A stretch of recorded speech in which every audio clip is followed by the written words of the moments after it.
না, সিনেমাটি নিয়ে কিছু বলার বিষয় আমার নেই। বহুরূপী একটি লোকশিল্প। বহুরূপী নিয়ে যারা থাকেন, বহুরূপী সাধনা। আমরা তো মঞ্চে উঠি, কবিতা মুখস্থ করে মঞ্চে বলতে উঠি। বহুরূপীরা হলেন স্বভাব কবি। তাই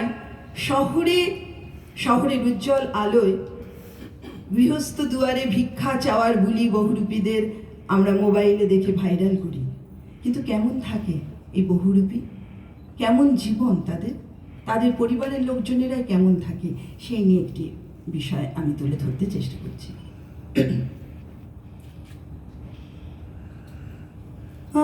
আমি একদিন না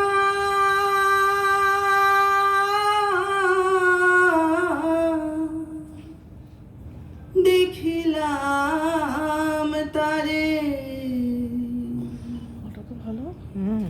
বাড়ির পাশে আর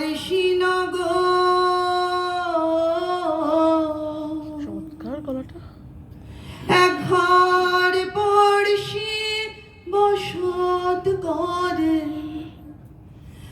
এক ঘর পড়শি বসত করে।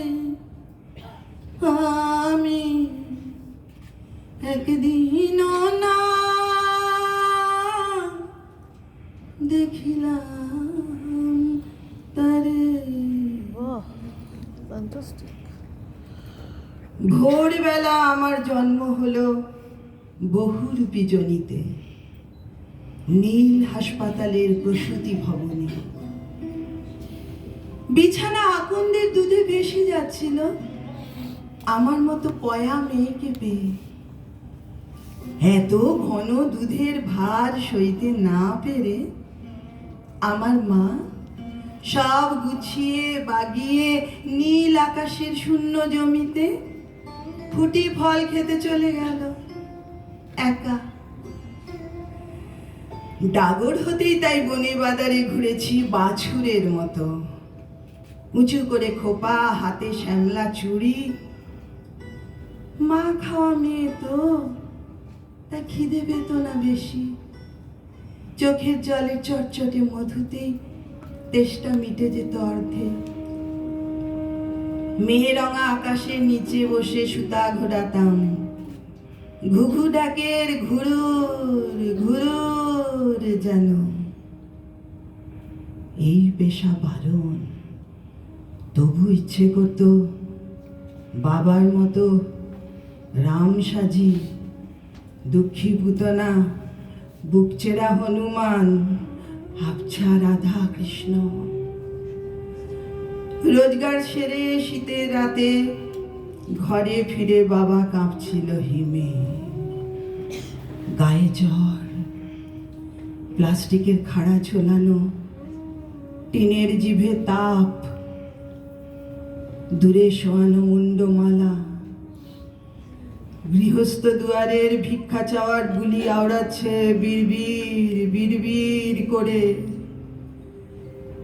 তারি খাওয়া দেহের কাপড় খুলে গেছে, ন্যাংটো বলির মতো কাঁপছে। গায়ে জ্বর, নীল আলোয় ফুটছে যেন প্রস্ফুটিত পঞ্চমুখী জবা। আমি কপাল ধোয়াচ্ছি, বমি, জলপটি। শিয়রের কাছে তৃতীয় নয়নের মতো জেগে আছে চোখ বুজে রাত জাগা পাখি।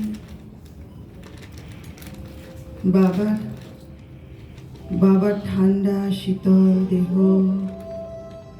কাপড় ঢাকা দিয়ে দিতে দিতে বলি, বসন পরো মা।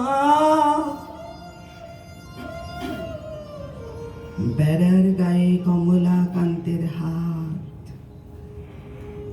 অন্ধ গাছপালার গায়ে হাত বুলিয়ে বুলিয়ে ঘুম আনছে। পড়শি যদি আমায় ছুত, জমযাতনা সকলই যেত। সে আর লালন একসাথে রয়, তবু লক্ষ যোজন ফাঁকরে তবু লক্ষ যোজন ফাঁকরে আমি একদিন না দেখিলাম তাদের। বন্ধু জগন্নাথ দেব মণ্ডলের লেখাটি পড়লাম, তার সাথে আমি নিজে লালন সাঁইয়ের পা ছুঁলাম।